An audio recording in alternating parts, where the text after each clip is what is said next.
There are many kingdoms, terrestrial and extraterrestrial, and the Son of God is King and Lord over all. The Bible opens up with a world that is reeling in the wake of cataclysm, and it's a scene of ruination. I got kicked out of Machu Picchu last time I was there. What'd you do? I was being kicked out. What happened? I'll tell you in a minute. The builders of the megaliths, for whatever reason, decided to build their complexes in the most difficult way humanly imaginable. The biblical narrative presumes the existence of extraterrestrial beings. We're looking at a galactic war here. Of which Jesus was the victor. Jesus is robed in splendor, striding in the strength of his might, with his robe dipped in blood as he's vanquishing the dragon and cutting Rahab in pieces. Hey, before you get into this episode, I want to give you a couple points and things to think about. We are going to dive into some really deep topics. These are historical topics. We're going to talk about cryptology a little bit in this. In the first hour or so, we're setting a lot of needed context, but I'm going to warn you that there's only so much you can go to in a 2-hour episode. There are some loose ends and things, and we've given you all the resources you need. We have a guest with us. His name is Tim Alberino, and he's one of the my brightest researchers, I think, alive today when it comes to lining up and connecting the dots of history as they point to Jesus. And we talk about megalithic structures and ancient civilizations and the flood and all of these crazy things. We're going to put timestamps in this one specifically, so if you need to revisit certain parts, you can, or if you want to jump to certain parts, you can. We really drive it home into the topics of what is salvation and what is Jesus and the prodigal son at the end of this episode. So here's what I would encourage you to do. Watch this with an open mind and make sure you don't skip too much of the context, because if you skip the first hour, some of it won't make sense at the end. But I think you'll love it. I loved it. Thanks for being here. What's up, crew? Welcome back to the Deep End. We have something crazy for you today. I am hanging out with my new friend. His name is Sir Tim Alberino, hailing from the mountains of Montana. Thanks for being here. I was just knighted. You are royalty at this point. Technically, you are. You talk a little bit. If you're, let me just pre-warn everybody. We're gonna go deep on stuff that I don't think I've seen anyone else talk about the way that you talk about it. So I don't know what you did to get the brain that you got. God gave you something crazy. A lot of drugs. No, I'm just kidding. There we go. But when I read Birthright, I was telling this story before. When did that come out? It's newer, right? Okay. You know what's funny is today's Halloween, right? Yeah. Halloween of 2020. That's when I published it. Let's go. Wow. It's an anniversary moment. Yeah, it is. Nice. And then Book of Enoch is newer. I published that with Luke and Nate from the Blurry Creatures podcast. We published that in the summer. Okay. August, a couple months ago. July, somewhere in there. Yeah. So I'm newer. Like I'm a newer consumer of. So I read Birthright 2 or 3 months ago. And I was joking around because there are parts in the book where you connect the dots you connect the dots of the gospel to history. And there's certain things that you say that I would like tell my wife, and she's like, "What are you talking about?" I'm like, "This word, I don't know what that word means." It's like, all right, we need to get Tim in town and break some of this down because it's really good. Here you are. Let's talk first and foremost. I want to start with the statement you made in the book. You said mankind did not invent civilization; he inherited it, and humans were not the first things on this planet. That's right. Most people who would call themselves the believers and Christians, their world starts Adam and Eve, but it started way before that. I don't know how long in history it started, but what was going on before, and how do you make that statement? Well, the prevailing perception among Christians and among, I would say, the general public, when thinking about the biblical worldview, is that human beings, mankind, is the center of the universe, that this is the biblical narrative, that mankind is the center of the universe. Everything is happening. This is our story, and all the other characters in our story are ancillary. We're the main character, human beings.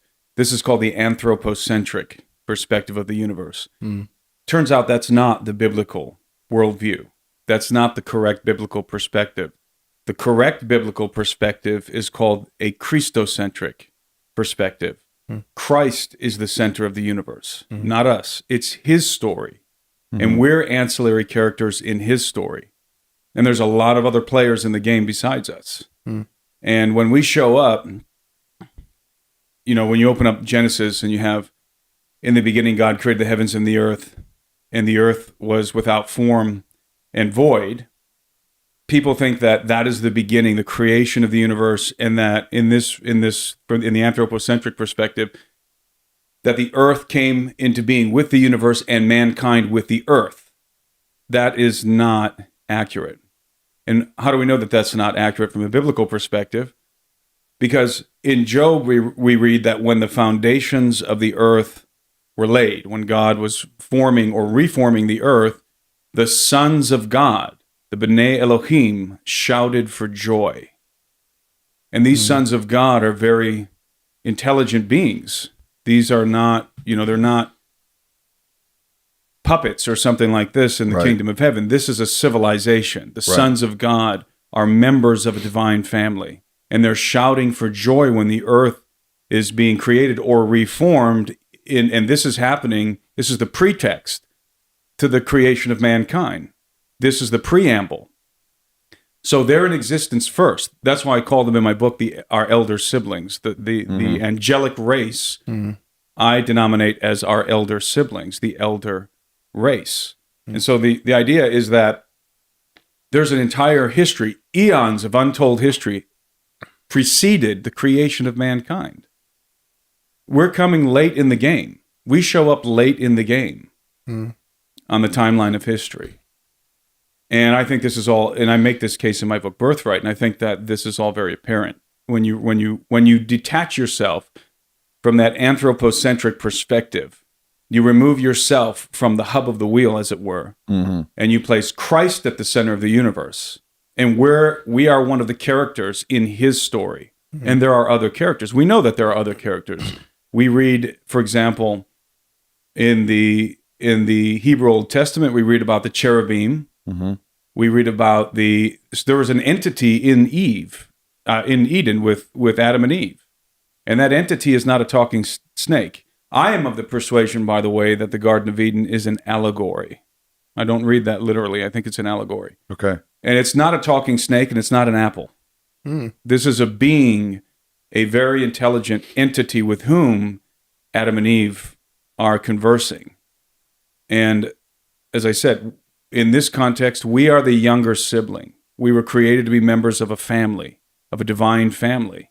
That's why we were made in the image and likeness of God. But we're not the only ones, by the way, who bear the image of God. Our siblings bear the image of God also. And I know I'm getting way ahead of myself here. That's great. But there's this assumption that only the human species bears the image of God, that we possess some unique qualities that no other creatures in the universe have, that we are rational beings, that we are emotional beings, that we have this ability to think creatively and to create, and we assume, and there's no reason to assume this, but we assume that we're it, that there's God and then there's us in regard to beings that are made in his image. That's not true. The Bible never says that only man was made in the image of God. That's a fallacy. And clearly we have these other entities in the picture, in the story, who pre-exist us, and who are more intelligent than we are. What is it is there anything that makes humans special? Yes. Is the it gospel the bodies? of Christ. Okay, got it. That God sent his only begotten Son to die for us. He became us in order to redeem us. He's our kinsman redeemer. The Bible says that he did not help the angels. He came for us. And so the story of the gospel, it's unique to the human species in that the Son of God became a man to redeem mankind. And that makes us very special in this equation. Got it. But we are certainly not the brightest and the best in regard to our capabilities. What about way back then? Like, so Adam and Eve are put here. Well, I'm going to table that question. What was happening before the chaos of the earth was put back together. Like there was a war in the cosmos, and I get the sense that something on the earth, the earth was already here when that war was happening, correct? Well, going back to the beginning of Genesis, we find a world that is what I believe the scene when you open up again Genesis, the book of Genesis, first and second verses of Genesis. What we have is a world that is in a state of ruination. The earth is in a state of ruination, in my opinion, post-judgment. Okay. And so we're looking at a world that has experienced an unimaginable cataclysm. And this is the opening scene. And that cataclysm occurred as a result of something else that happened in the cosmos before mankind was created. Indeed, I would say that part of the reason why we were created, that you cannot disconnect us from what preexists us. We were created in the sequence of time, and part of the purpose that we were created was to remedy something that had happened previous to our existence. And so the Bible opens up with a world that is reeling in the wake of cataclysm. And it's a scene of ruination. And that gets very detailed. There's the first and second verses of Genesis are in the beginning. As I said earlier, in the beginning, God created the heavens and the earth was without form and void. But I don't think that that's the best rendering of those verses. And we don't have to go down this path because it gets very technical. But I think you can render the first and second verses of Genesis in the following way: in the beginning, God created the heavens and the earth. Full stop. Period. That's the initial creation. And then verse 2, but, not and, but the earth became desolate and empty, and darkness was upon the face of the deep. That's a different story. Is it not? That's a different story. Different. But the earth became desolate and empty. And so what would cause this desolation? Well, the answer is in the scriptures. Insurrection in the kingdom of heaven. So there was this event that happened in which a particular being who's never actually named in the Bible, he's alluded to with various monikers, such as the devil, Satan, that's serpent of old, the dragon, but he's never actually named. And there's a misnomer. The name Lucifer is actually a misnomer that comes from the Latin Vulgate, Jerome's translation of the Hebrew Old Testament. And so Jerome derives the name Lucifer, which means light bearer or shining one or bright star. But the point is that he's a morning star. And this is the other word that's associated with what I call the elder race, with these sons of God, the B'nai Elohim, morning stars. Why are they called morning stars? Because they're the first to have appeared in the universe.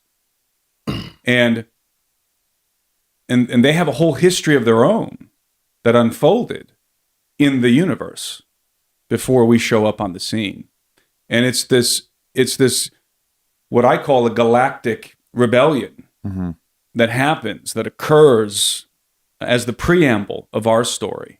And so we're picking up the story when you open your Bible, when you open the Hebrew Old Testament, and you begin to read the book of Genesis.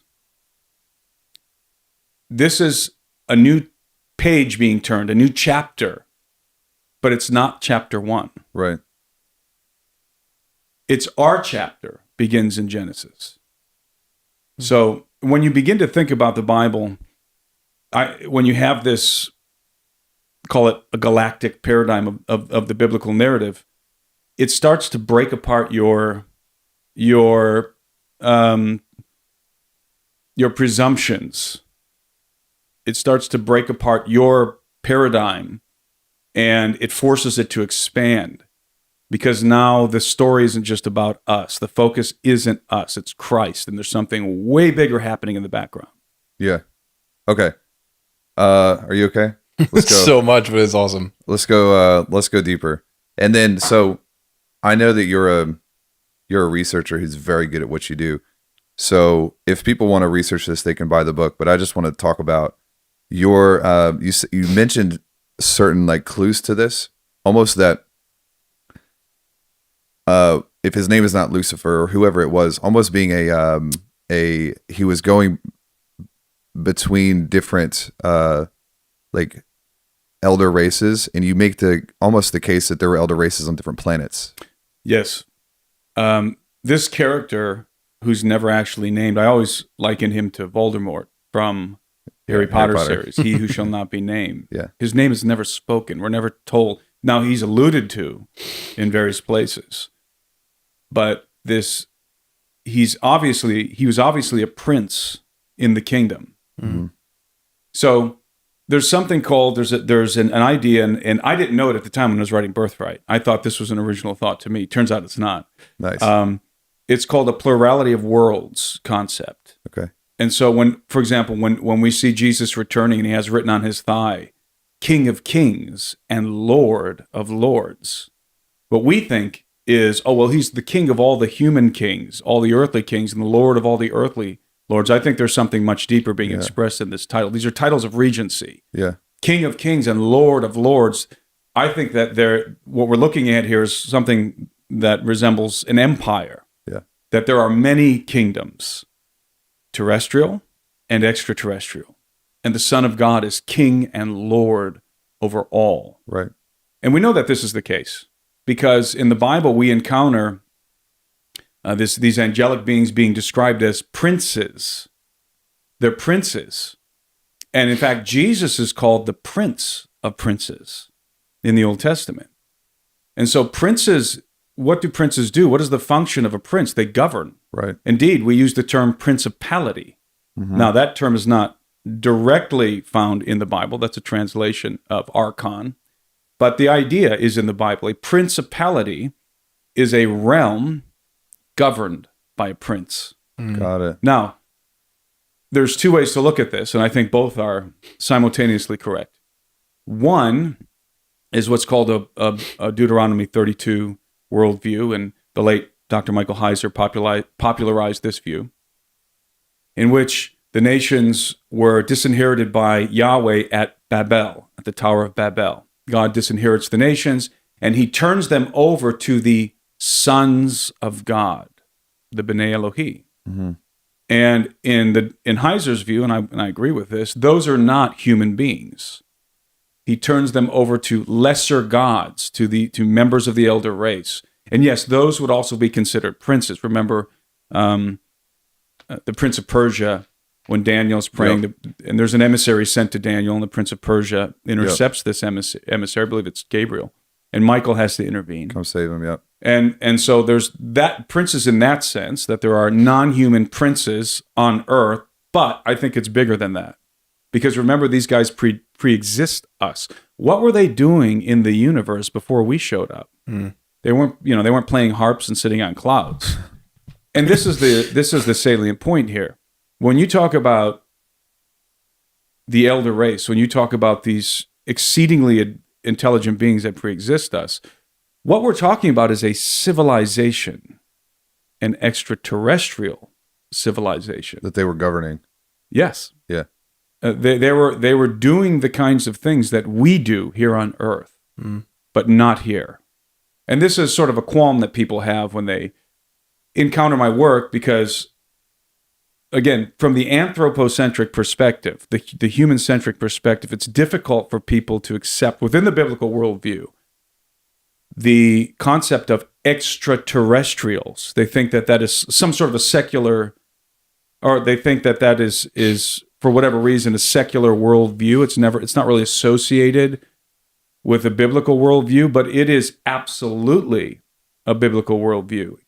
In fact, I say that the biblical narrative presumes the existence of extraterrestrial beings. And I'll go back to Job, where the sons of God are shouting for joy. They're not on earth shouting for joy. They're watching something happen on earth. They're spectating from somewhere else. And so when you talk about extraterrestrials, which really you have to in the context of this conversation, you have to define terms, and the term extraterrestrial simply means a being let's put it in let's talk specifically about sentient beings, because you can talk about microbes, right, on Mars or something. Yeah. Let's be specific to sentient beings. Extraterrestrial is a being, a sentient being, whose provenance, whose origin is not planet Earth. That's it. That's what an extraterrestrial. So then if we consult the biblical narrative and we ask the question, does the biblical narrative confirm the existence of extraterrestrial beings? The answer is unequivocally yes. Yeah. Unequivocally yes. Well, then that means that there are extraterrestrial worlds. There must be. And now, and here, this is where people get caught in the weeds, because they start to say, well, it's not extraterrestrial, there's extra dimensions. They go that route. And and people seem to think that that's somehow more kosher Believable. for a Christian to say, no, I don't believe in extra terrestrial worlds, but I will accept extra dimensional worlds, or quote unquote spiritual worlds. But here's the problem I have with that, and I'll take a break. I'm dominating this conversation. That's great. But Great. That's why you're here. but here's my problem with that. We have really, really good telescopes. Mm-hmm. And I was looking through one a couple years ago, and it was remarkable. My neighbor has he works for the university, and he was setting up dialing in a telescope for them, a really expensive telescope for the university. And he was in his yard, and he's got it all dialed in. He knocked on my door, and he wanted to know if me and my sons wanted to come look at it while he's got it dialed in. And we went out there, and it was remarkable. I mean, I looked through this telescope, and I wasn't expecting to see what I saw. I saw Mars so clearly, and I mean, people who have nice telescopes, this is, they do this all the time, but I had never looked through a really good telescope. So you look up in the sky and you see this very bright object in the sky, and it looks like a star. As soon as you put your eye into that eyepiece in the telescope, that's not a star. It's the planet Mars, the red planet Mars, just like you see on the NASA photos. Yeah. So what you think is a star, it's just some bright object in the sky. You look through the telescope and you're looking at the red planet of Mars.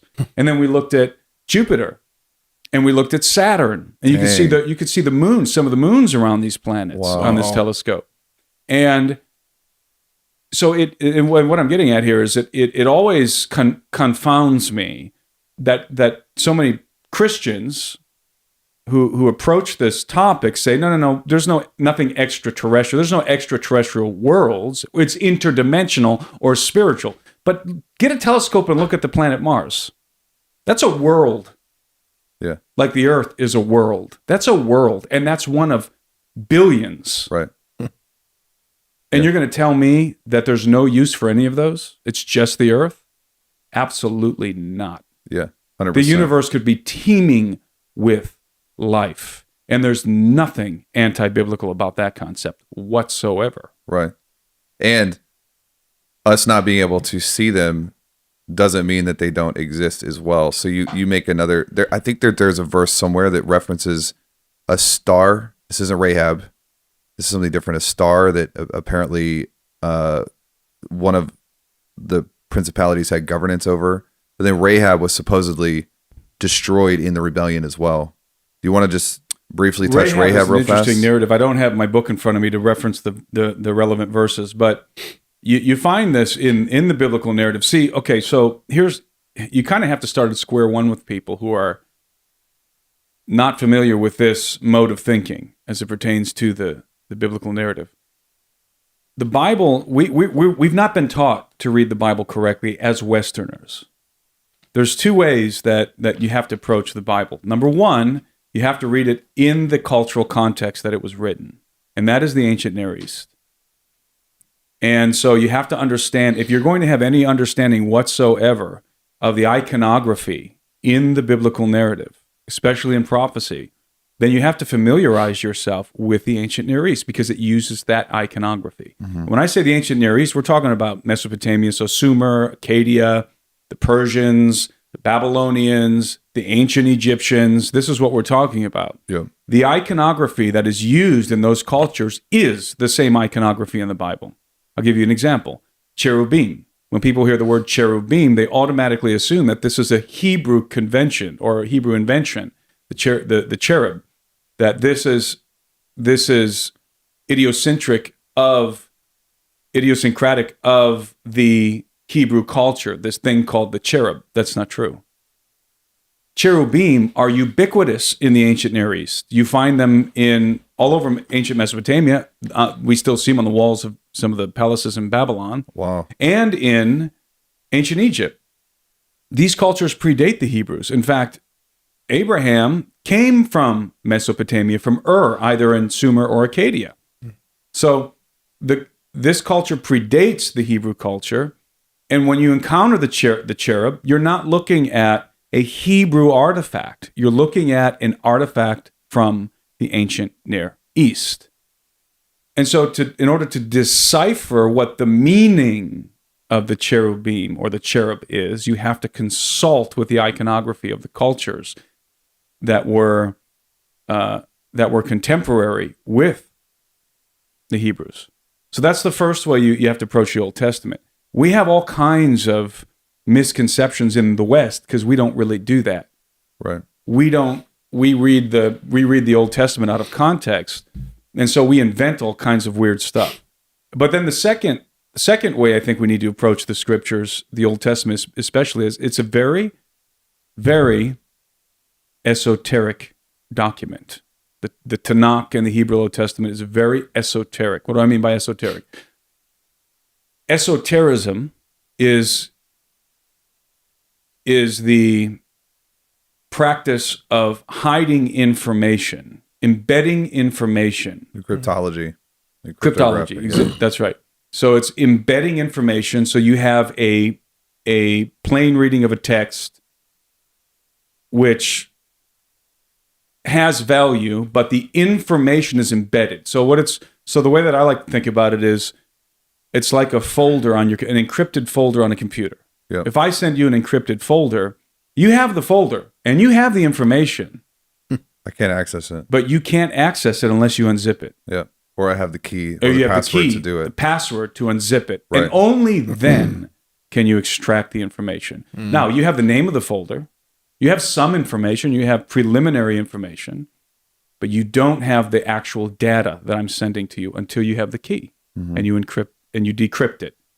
And you extract the information. That's the way that much of the Old Testament, indeed the entire Bible, is written. I mean, the book of Revelation is entirely encrypted.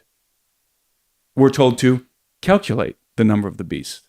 And when I was a kid, I always thought, why? I've never caught Why that don't you before. just tell me what this means? Yeah. Right? But see, the answer is in the scriptures.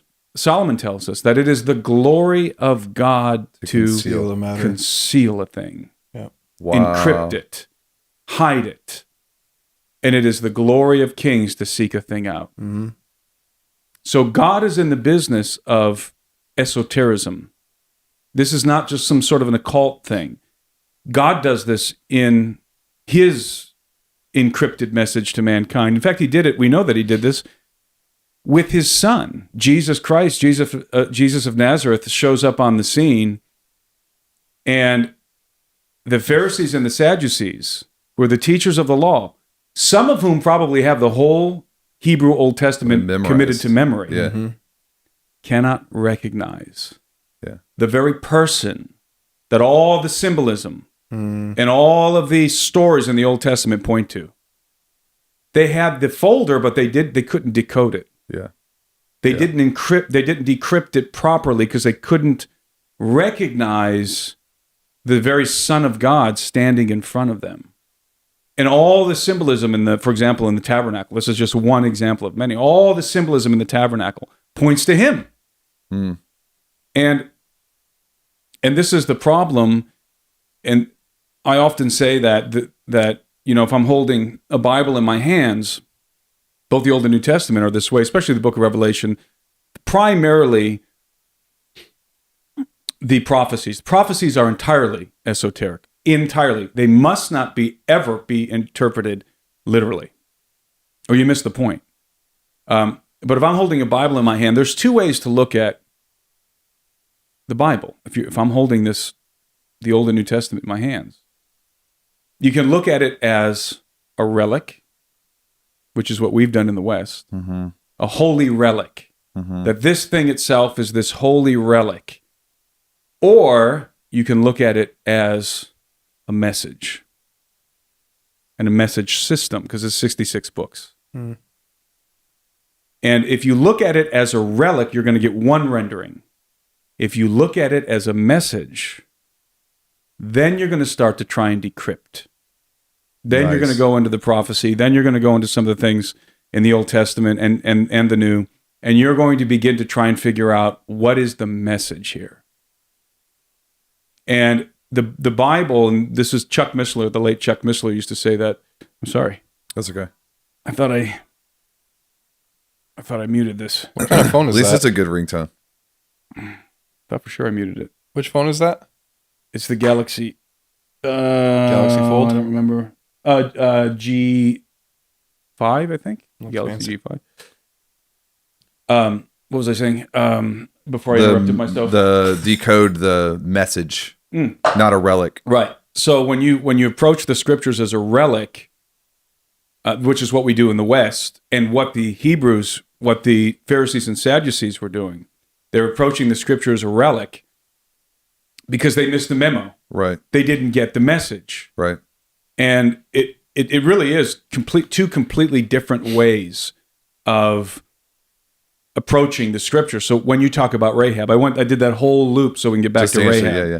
So when you talk about Rahab, Not the woman, but the planet, well, this is the thing. When you talk about Rahab, or both, I guess. you have to approach the story. You have to approach the references to Rahab with the intention of extracting the message, Right. in extracting the data from that encrypted folder, finding the key, unlocking the folder, and extracting the data.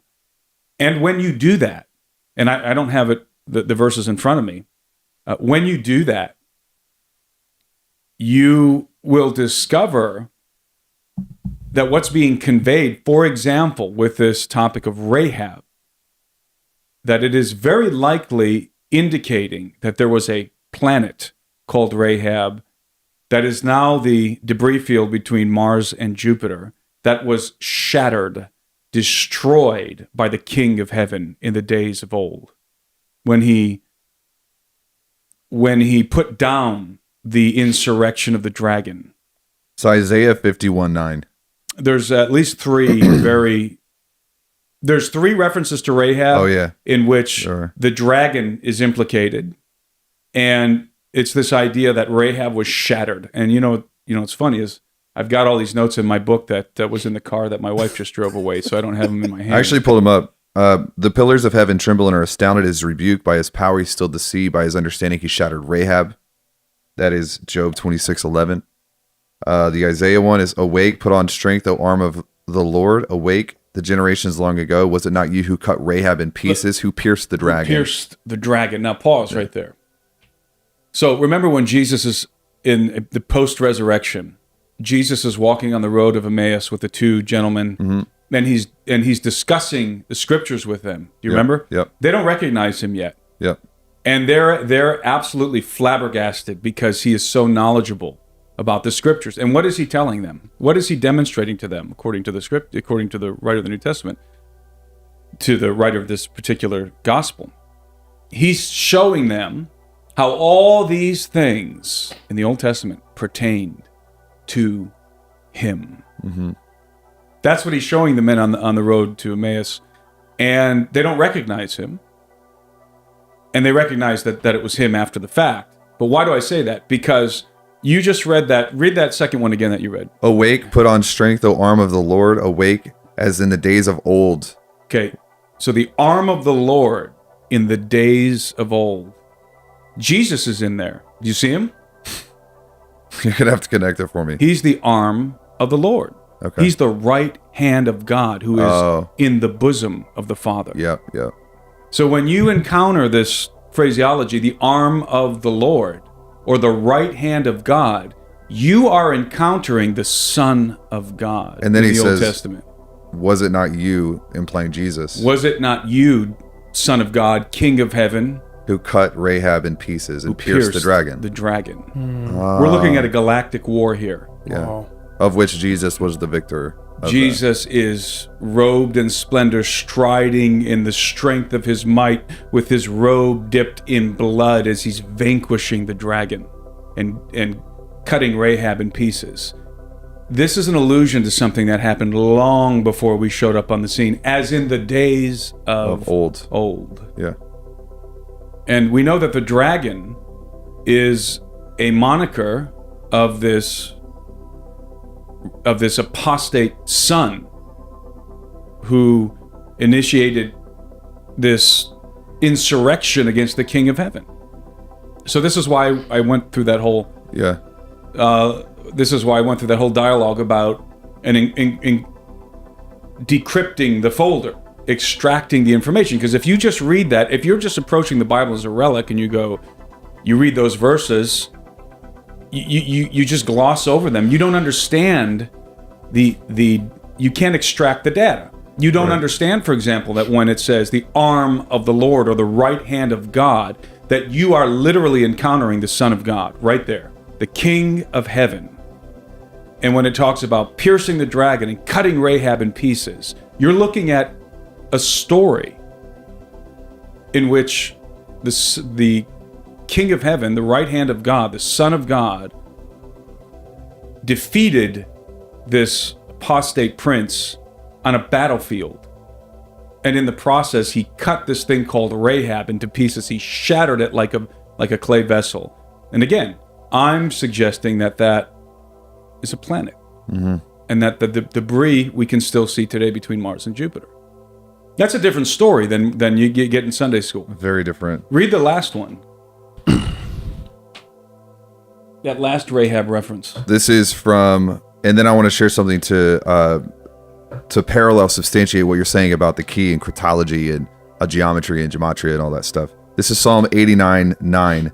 You rule the raging of the sea. When its waves rise, you still them. You have broken Rahab in pieces as one who is slain. You have scattered your enemies with your mighty arm. Read what, and I wish I had my book in front of me.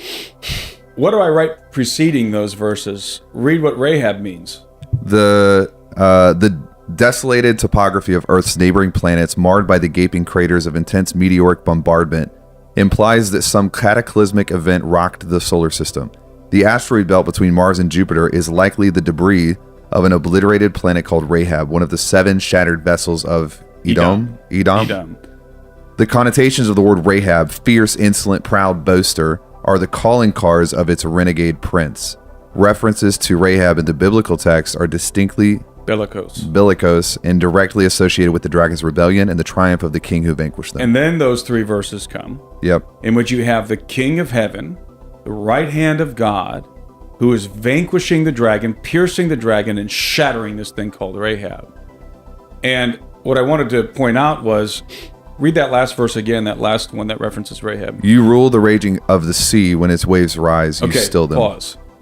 Let's decrypt that. Is that Jesus again? What is the raging of the sea? What does that mean? The raging of the sea. That's insurrection. Mm-hmm. Read the paragraph under that verse. Stilling and ruling the raging sea are metaphors for quelling and subduing insurrection. The shattering of Rahab was the decisive blow that pierced the dragon and brought his rebellion to an abrupt and devastating end. That's right. So now you have the full picture. Yeah. You have the Son of God, and earlier in that chapter, I referenced a couple of verses where he's, as I said before, where he's striding on a battlefield and his robe is dipped in blood.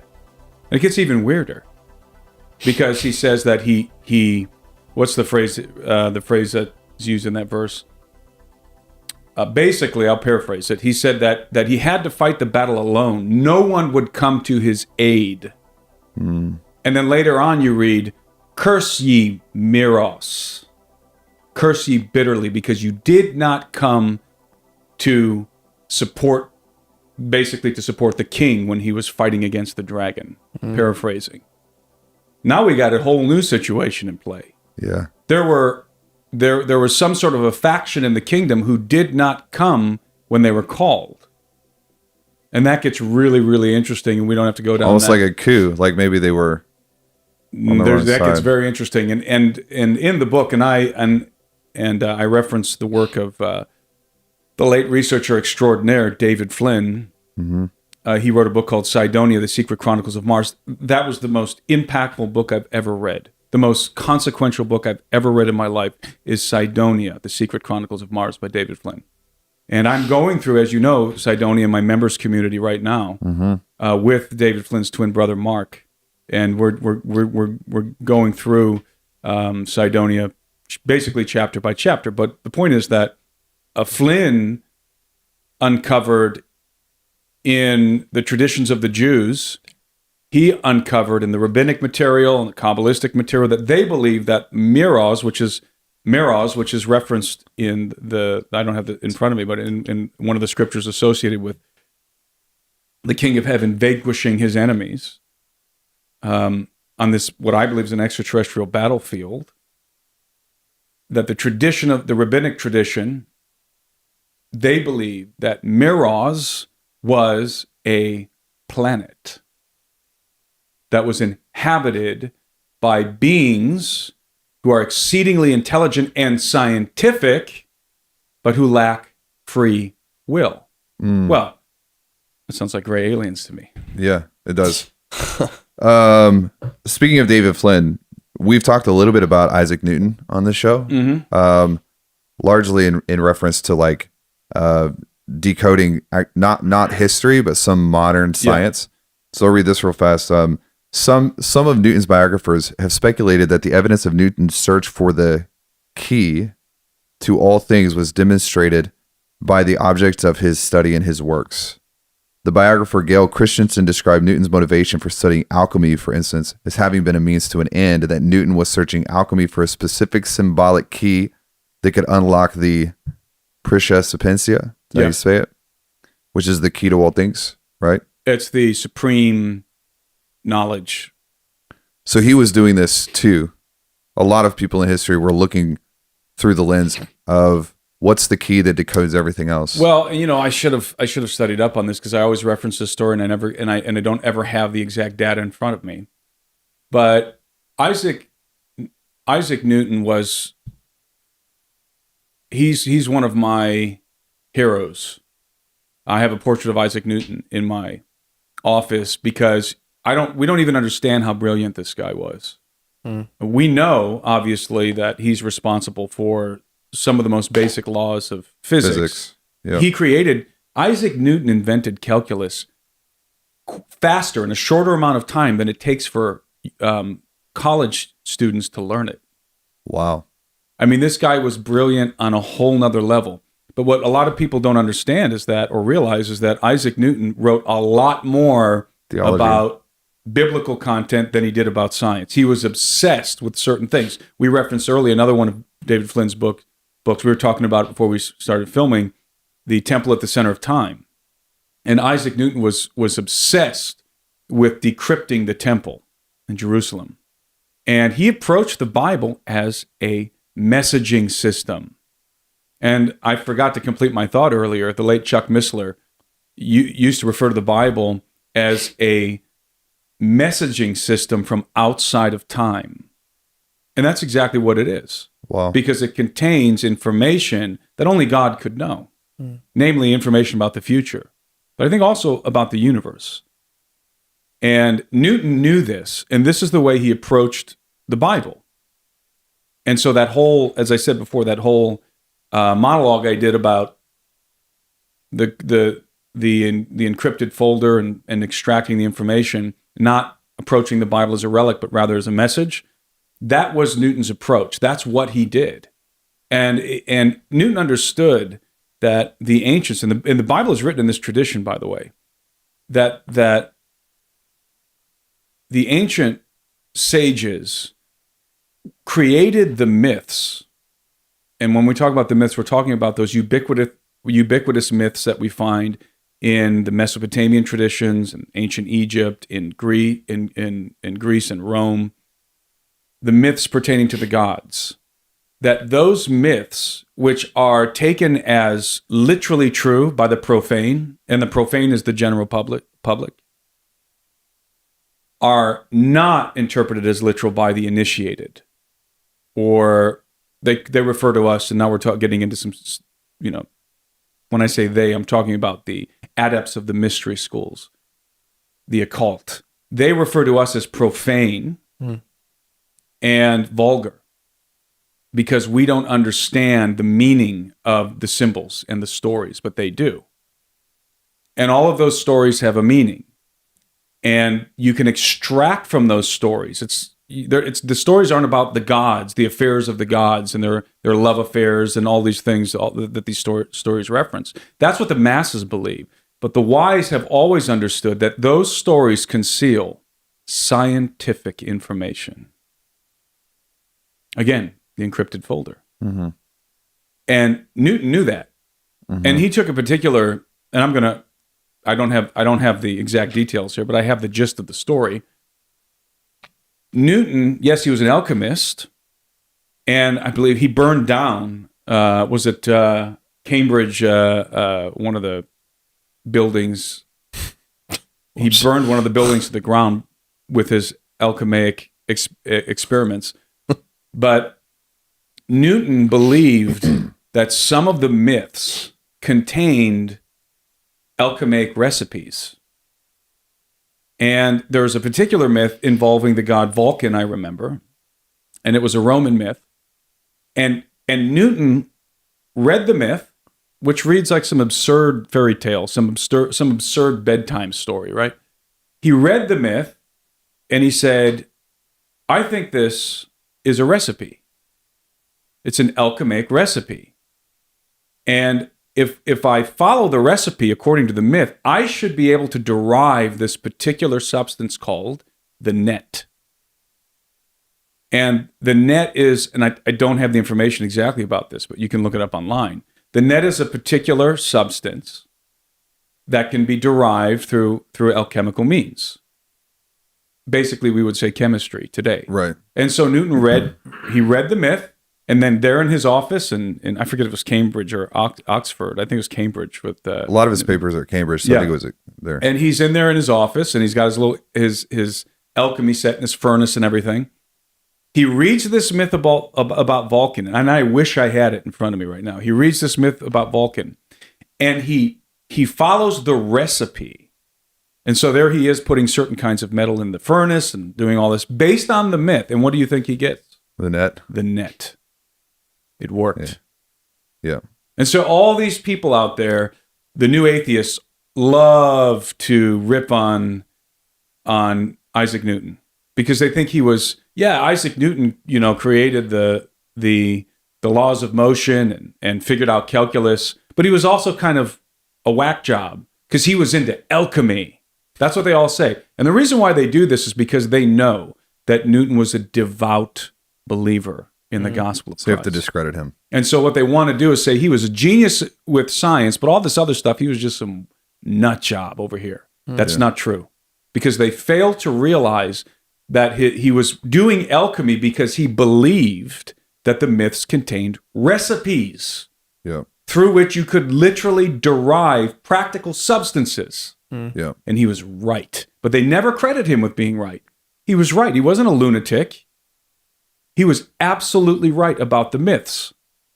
And the myths do contain scientific information. And it turns out they contain really important scientific information.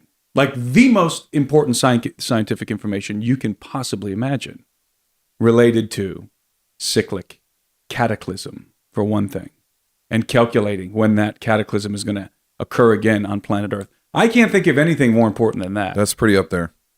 And they encrypted the information in the myths so that they would be passed down through time. And here's the thing about, and the reason why I'm making a point about this is because the Bible does the same thing. And I'm not calling the Bible a myth, but it does the same thing. Symbols supersede language because language changes. Mm-hmm. The meaning of words changes over time. A word can mean one thing 100 years ago, and we use it in a completely different way today. And there are dozens of examples of this. But a symbol never changes. Do you think this applies to the monolithic structures as well? The pyramids, is it cryptology at work geometrically? So if you're going to talk about the megaliths and the pyramids and the other cyclopean architecture around the world, those very edifices are encrypted with information. The very edifices themselves. We know, for example, that thanks to the work of Bouval, we know that the pyramids at Giza are precisely aligned to the belt of Orion. Mm-hmm. We know that the Sphinx was facing, which, by the way, probably used to have a lion head. The Sphinx is facing due east, and it's looking at a particular period of time. It's a time mark. It's time stamping a particular period of time in which, on the spring equinox of a particular date, you would see the constellation Leo rising due east on the spring equinox. That is the configuration of the Sphinx. And that's a time marker for the age of Leo. 10,500 BC, more or less. Many of the megaliths are time-stamped. And what do I mean by that? For example, let's be more specific. In Cusco, I lived in Peru for 10 years. I'm very, very familiar with the megaliths. I've been there many times. What is a megalith exactly? I think for a lot of people, that's like a very brand new term. How would you define that? Good question, Jake. I'll let him do it. Megaliths are... I would define megaliths in the following way. You'll find megaliths defined variously on the internet. I would define it thusly. A megalithic construction or monument or complex is composed of exceedingly large stones that are usually, in almost every case, fit together without the use of mortar. They're precisely fit together. So you have large stones, that's why they call them megaliths, that are fit together in a very precise manner, usually. And there's only one occasion I can think. Actually, no, I take that back. In every instance that I can think of, they're fit together without the use of any binding material. This is referred to by archaeologists as Cyclopean architecture. That's what they call it, Cyclopean. And the reason why they call it Cyclopean, this comes from Greek mythology, because the Greeks believed that the Cyclopes were the architects of the megaliths in Greece. Not humans. And so the Cyclopes were the offspring of the gods and men. Mm-hmm. Okay. To be Nephilim to us, correct? Yes. Yeah. And so they believe that the Cyclopes, and you'll find the same belief about megaliths all over the earth. They're always associated with the gods or the offspring of the gods, and sometimes specifically giants, but not always. So Cyclopean architecture is remarkable. There are some things about it that make it, in some sense, more advanced than anything we do today. We primarily build with concrete. When we build with stone, it's not that impressive. We build with brick and concrete and other materials. But the builders of the megaliths, for whatever reason, decided to build their complexes in the most difficult way humanly imaginable. They went in and cut out, they hewed massive stones from quarries, sometimes dozens, in some cases hundreds of miles away. We now know that is a fact, for example, with Stonehenge. At one time it was thought that the stones and Stonehenge is not a very remarkable megalithic complex. It is remarkable in regard to its alignments, with its celestial alignments. It marks the solstices and the equinoxes and so forth. But those stones were thought to have come from a quarry nearby. Now we know, and I believe, correct me if I'm wrong, that they come from Scotland, which is a long ways, or they come somewhere up there in the north. So how do they even get them there? They move them. Why would they? Who would do that? Yeah. Why would you? Do you realize the manpower that would have required in the ancient world? Oh yeah. I'll go back to Peru. So in Peru, you have one of the most astounding megalithic sites on planet Earth. It's called Sacsayhuaman. Some people pronounce it Sacsayhuaman. these are megalithic walls, the building of which is attributed to the Inca. I know for a fact that that's false. The Inca didn't build them. They never claimed to build them, and I know for a fact it's false. And I'll tell you why. If you remind me, I'll tell you why. But the walls of Sacsayhuaman are massive, massive walls. Some of the most impressive walls on Earth. And if you go there today, the first thing you have to understand... Is that it? Yeah, the first thing you have to understand about Sacsayhuaman is that you're only looking at about a third of the complex because 2/3 of it was dismantled by the Spanish and they used the stones to build the foundations for their cathedrals, which fall down in the big earthquakes. But guess what doesn't fall down? Those megalithic walls. And the other megalithic walls in the city of Cusco, they don't fall down in earthquakes. And in fact, they're intentionally anti-seismic, which is a technology. It's knowledge that who the builders had. We, in some sense, let me be careful here, cannot duplicate those walls. And what do I mean? At Sacsayhuaman, the cornerstones of that complex, some people refer to it as a citadel. Some of those stones weigh in excess of 200 tons apiece. Now, these are limestone, and they're quarried from about between 10 and 20 miles away. But you are 11,000 feet, number one, in the city of Cusco. The elevation's 11,000 some feet. And it would have taken an enormous effort to quarry those stones and drag them to the site and then fit them together so precisely that you couldn't fit a blade between the joints. And they're all built, all the megalithic complexes that I've seen many, are all built on a very specific angle. And they're anti-seismic, as I said. And they use various megalithic walls, use different techniques to achieve these anti-seismic properties. For example, if you go over to Ollantaytambo, which is about an hour away from Cusco, Ollantaytambo has these famous megalithic stones at the top of the complex. It's an archaeological complex, and at the top you have these. I believe they're pink andesite stones, very, very hard stone. And they're aligned, and the temple was never completed up there. And in between these huge stones, each one of them weighs in excess of 70 tons, probably 100 tons each, but definitely in excess of 70 tons. You have a strip, a thin strip of stone. And the reason why they did that was because in the convulsions of the earth, when you're experiencing a massive earthquake, they made it so that the walls would flex. And those stones and those slabs of stone in between would prevent the larger stones from cracking and crumbling.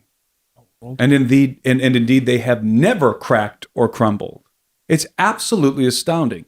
Wow. When you go to the city of Cusco, you can see pictures in the museums of when there were large earthquakes, and the Catholic cathedrals crumbled to the ground. Yeah, literally were reduced to rubble, and the megaliths stand to this day. Why do you think they exist? I don't know if you already covered that, but why do they exist? Well, hold on. Let's answer that. We'll cue that up. Okay. One other point about the megalithic structures is the key is there's no binding. So there's they had no mortar. They had no margin for error like we Right. do today. So they had to be so geometrically Precisely fitted together. And we don't build skyscrapers do that that. way today. We wouldn't do that. It's extraordinarily difficult, but it apparently wasn't difficult to the megalith builders. Yeah.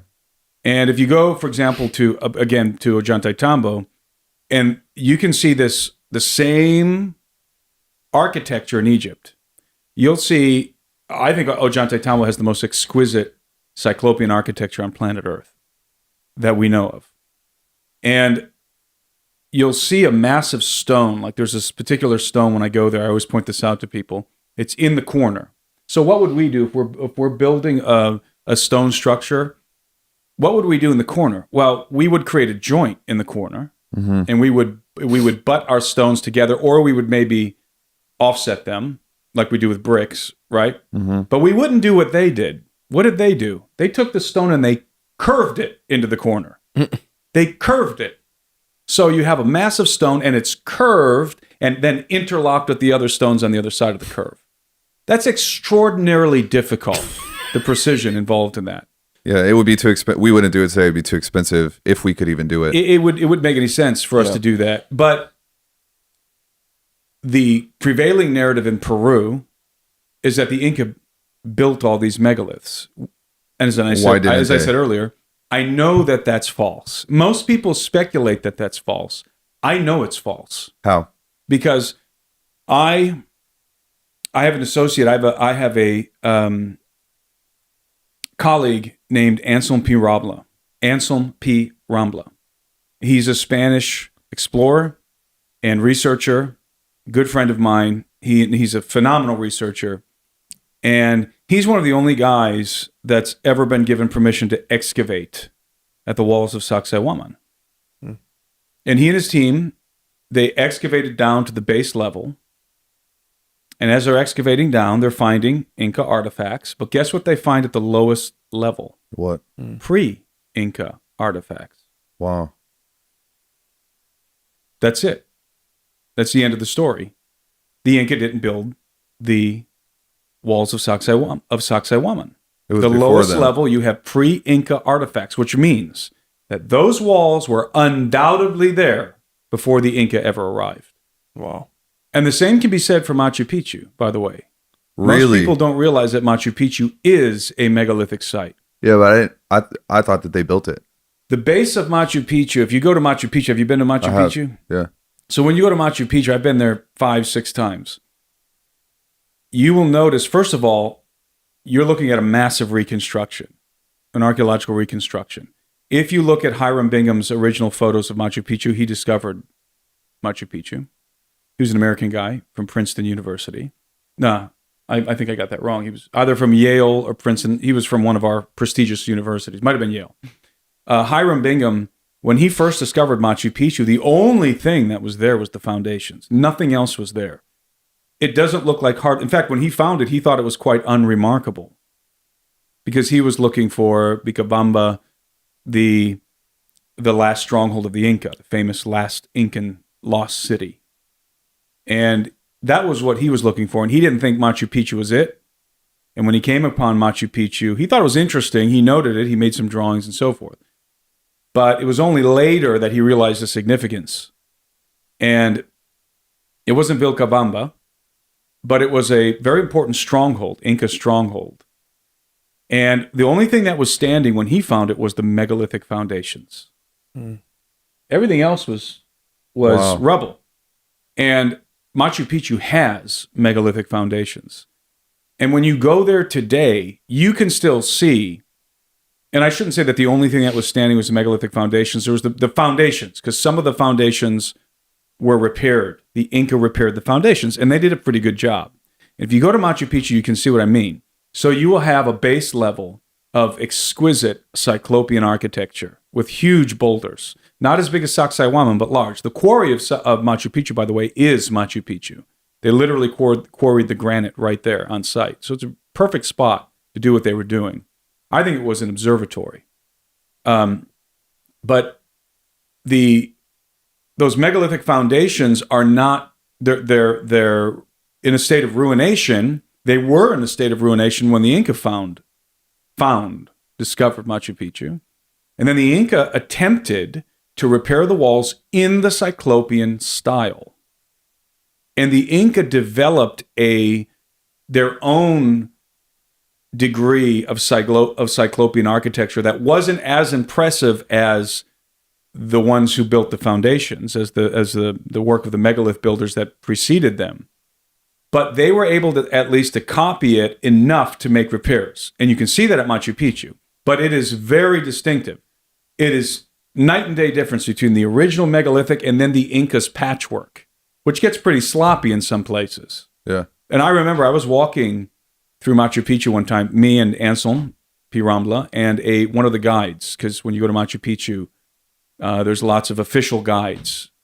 And by the way, I got kicked out of Machu Picchu last time I was there. What'd you do? I was being kicked out. What'd you do? What happened? I'll tell you in a minute. But okay. All right. Nothing scandalous. But I was walking through Machu Picchu on this particular occasion with Ansel and with one of the official guides, an older guy who had been there for years and years. And he's walking us around and he's kind of giving us the official, the accepted narrative, the conventional narrative of Machu Picchu, that the Inca, I think it's, I'm trying to remember his name. It'll come to me in a minute. The Inca the particular Incan emperor, king who built Machu Picchu, the Sapa Inca. I can't remember his name off the top of my head. Anyway, he's giving me the conventional narrative, walking us through, and I stopped him at this spot at Machu Picchu where you can observe, you can kind of survey the whole site, and you can clearly see the megalithic foundations, and then you can see where the Inca started to repair the walls. And I asked him, because when you get on the higher levels at Machu Picchu, it's all archaeological reconstruction. Only the lower levels are the original megalith and the Inca repairs. Yeah. And I asked him, I pointed the wall out and I said, why, when we look at this wall, do we have superior masonry, architecture on the bottom? And then clearly we have a whole different level of architecture that's inferior on top. And I'm not talking about the archaeological reconstruction. I'm talking about where the Inca were filling in the gaps and doing their Cyclopean, which was very good, their Cyclopean imitation without mortar.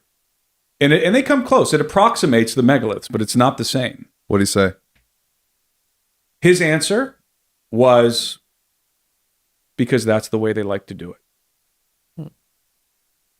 That was their style. I said, whoa. So you're telling me that, and we're looking at a particular wall where you can see the megalithic foundations, it's not just one uniform level. It's sort of like,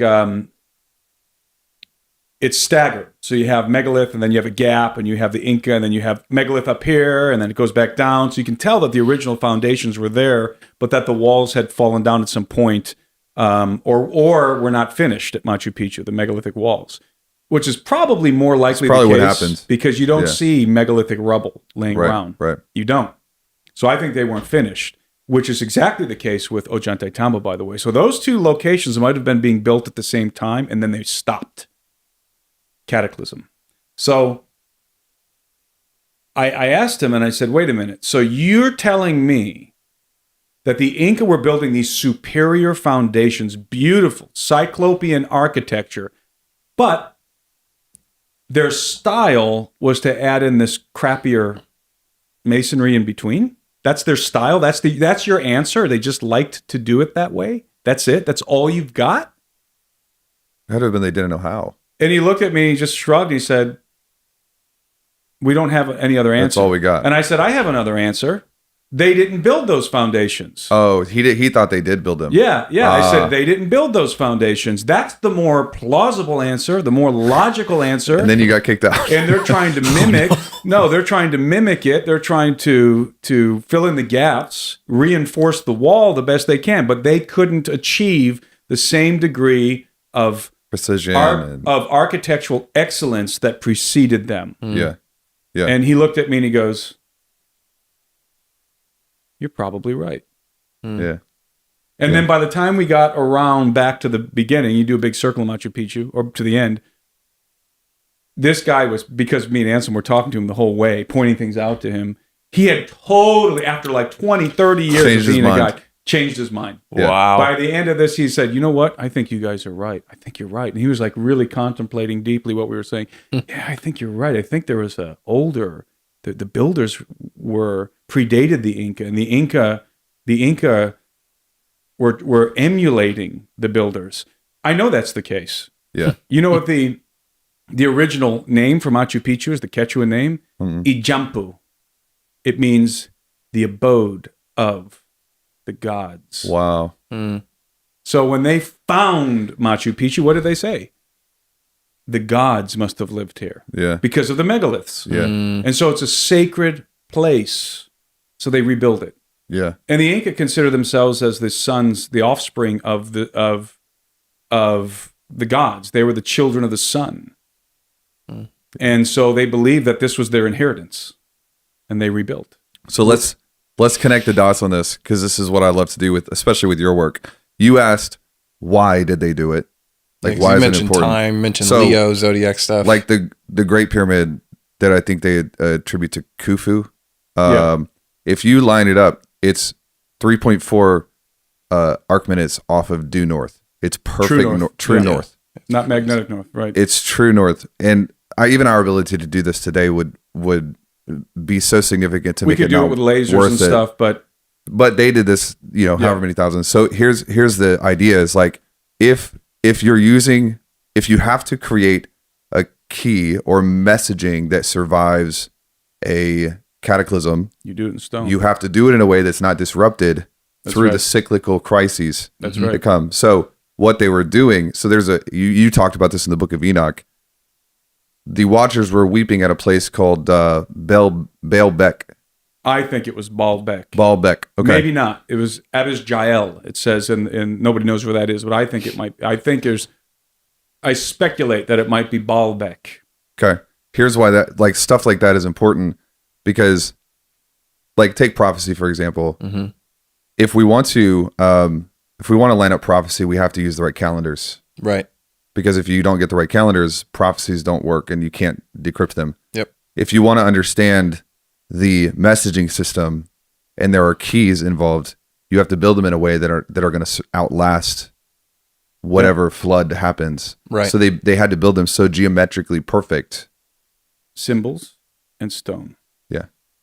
And that way, hopefully, at some point, what's happening is we're decoding different parts of history to interpret the gospel and prove the gospel. Yeah, and also, does that answer your question? Does that make sense? Yes. There's a lot of knowledge, for example, a lot of knowledge that's encrypted. And I'm going to get back to Cusco in a minute. There's a lot of knowledge that's encrypted in these complexes, these megalithic complexes. You said that. Encrypted what is that? In the geometry of the site itself. The Great Pyramid at Giza. Now this is contended, but I don't think very well. I'm very, very convinced that the Great Pyramid of Giza it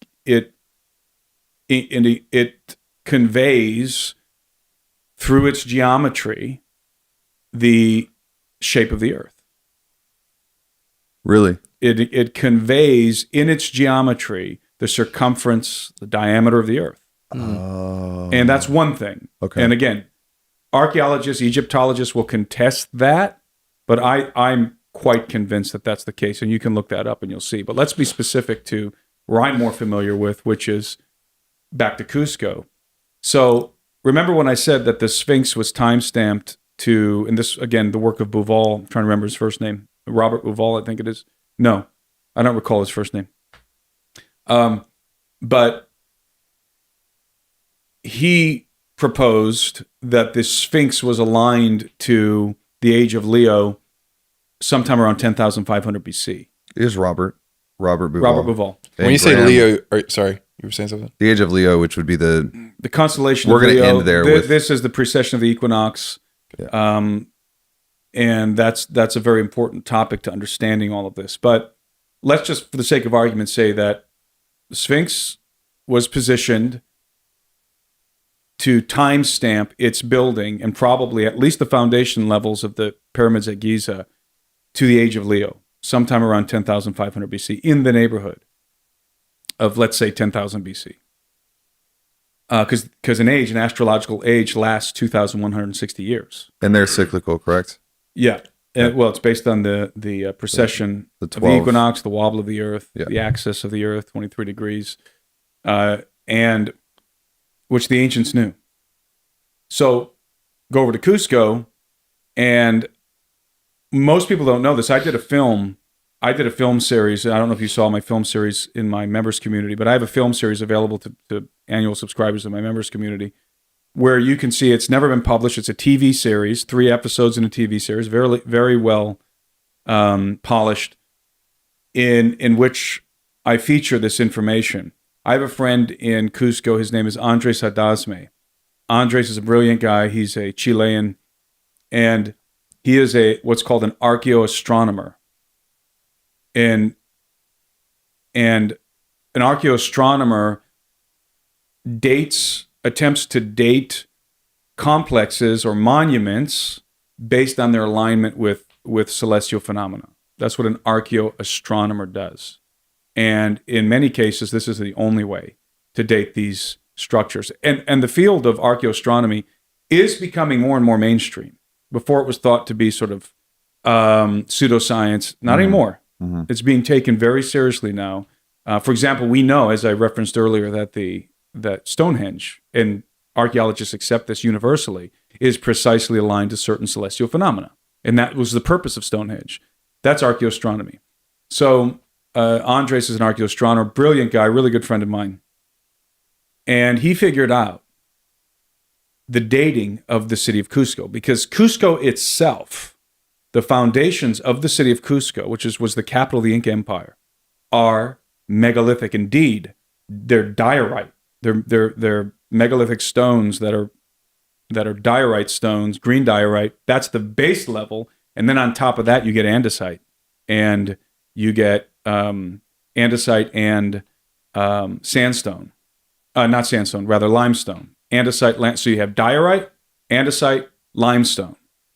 And if a lot of the walls in Cusco are made of andesite, for example, what was once the principal temple of the Inca, called the Coricancha, which means a place of gold, its walls are made of andesite. Is that important? What do you mean? Like what they're made out of, or is it? I'm just demonstrating that there's various levels of construction, ancient construction, megalithic construction. The base level is green diorite. So there might be different periods of time here that the city was worked on. But Andres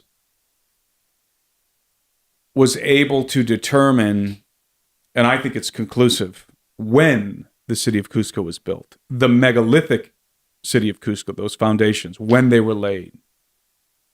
And he does this, and I'm not going to go into this. You can go see the films if you want the details. But he does this by calculating a very specific phenomenon that happens over the city of Cusco. So all of by the way, I guess I should say this in a minute. Let me save that. So if you look at the temples, the temples and palaces in the city of Cusco, all of the Inca temples and palaces, most of them, in fact, I would go so far as to say all of them, have megalithic foundations. And today it's hard to tell, because the Catholic Church they built their cathedrals on top of them, and convents and other kinds of buildings were built on top of the Inca palaces and temples. But if you line up the palaces and temples in the city of Cusco, you get an X. It's an X configuration. And Andres noticed this, and he thought, that's interesting. I wonder if this corresponds to some sort of a celestial phenomenon. As an archaeoastronomer, this is what he does. And I won't go into all the details. Again, you can go to watch the film if you're interested. He figured out that there's a particular phenomenon that happens, and I don't remember when it happens, what time of the year or whatever. But the Milky Way, at a particular period of time, it aligns directly with one of those axes on this line of temples and complexes. And then at another time of the year, if you're this only happened in one specific time, the Milky Way aligned on the other axis. So it literally makes an X in the sky that directly overlays the configuration of those temples. You understand? I do. Am I making sense? You are. Now, this phenomenon with the Milky Way in that area of planet Earth only happened during one period of time. When? Guess. 10,500 BC. The flood. Well, it's the same as the Sphinx. Yeah. In Egypt. Circa 10,000 BC. Now, I said that the Sphinx is it's either the Sphinx in Egypt had a lion's head. Wait, hold on. Sorry. Can I pause you for a second? Yeah. Can you keep that trail while we do a quick breadcrumb? Yeah. I've read your work. So your hypothesis is that the flood was 12,500 BC. Was that pre-Adamic? We I don't think so. I believe that's Noah's flood. and that it okay. corresponds to what's called the Younger Dryas Impact Hypothesis, or Younger Dryas Impact event Okay. during the end of the last ice age. Let's finish the Sphinx thing and let's go there. Is Yes. that okay? So Are you this. okay? This is awesome. I'm just enjoying the ride. My wife just arrived. So you have the X configuration. This only happens at one, and again, I know this is all very abstract and amorphous right now, but the details are in the film. Yeah. It makes the Milky Way makes an X configuration over the city of Cusco. This only happened one time in the past. And it's the same as the Sphinx. And it happens to be circa 10,000 BC. Now, the Sphinx is either just a lion. Today you have the head of a pharaoh carved into it, but if you look at it, the head is disproportionate to the body. So that head was recarved. Different time. Yeah. So it either had a lion head or, and I don't think it had a lion head actually. I think I said that earlier. That's one of the options. I actually like the second option better. It had the head, it was a lion woman composite. So the head was a female. Why do I think that? Because it's astrological. It's Leo and Virgo. Virgo's on the zodiac. Virgo's is the Virgin. It's a woman, and Leo is the constellation right next to it on the zodiac. And something happened in the middle, the transition between these astrological ages. And so when you want to express that, you take the two astrological signs and you combine them into a composite being. I don't know if this is making any sense. It is. So if you take Leo and you take Virgo, what do you get? Sphinx, the body of a lion, the head of a woman, right? Mm-hmm. So I think that is what the Sphinx was. It was a body of a lion and the head of a woman. And it's looking due east at the constellation Leo, circa 10,000 BC on the spring equinox. And that's how you mark an astrological age. So the marker, we can say, of 10,000 BC, astrologically speaking, circa 10,000 BC is Leo. And Leo is a lion, right? Right. The city of Cusco is famously configured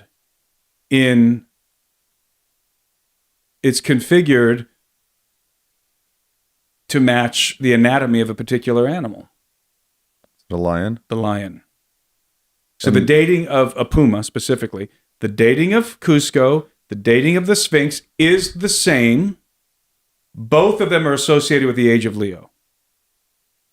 And they line up to the same age. So what that's demonstrating is that there was a ubiquitous megalith building culture, civilization on Earth sometime around 10,000 BC, 10 to 11,000 BC, that was obliterated in a cataclysm. Hey guys, real quick, I have to jump in here. I have some sad news. Right here, unfortunately, the microphone Tim was using got muted right after a quick break during this podcast. So that meant that in editing, I've had to take over one of the camera microphones that was near to Tim. And then we ran some AI and ran some effects and did everything we can. That way you guys can still enjoy the rest of this episode. But the audio quality from this point forward on Tim's microphone specifically is going to be a little bit worse for the remainder of the episode. So stick through. Honestly, it's my favorite part at the end. It gets extremely good. So hang on, keep watching. And we're going to make sure this does not happen for future episodes. Thank you guys for being here. Okay, so what's relevant of that is Cusco and It means that Egypt. They're operating on the same the playbook. megalith builders in Egypt and in Peru were building at the same time, using the same technology. It was the same knowledge. Building in the age of Leo, circa 10,500 BC. With the same foreknowledge. Yeah, Because they were building it with the message that's right. to be And communicated. they time-stamped their constructions to the age of Leo. And both of those civilizations were obliterated in a cataclysm. But the megaliths. But the foundations of the megaliths still there. remain. And as you said before, there's two things that there are two things that persist through time: symbols and stones. Mm-hmm. Megalithic foundations and symbols. And those symbols relate, in many cases, to astrological phenomena. Beautiful. Okay. If no one's ever told you yet, your brain is a national treasure. So just stay alive. It's something. Stay alive as long as you can.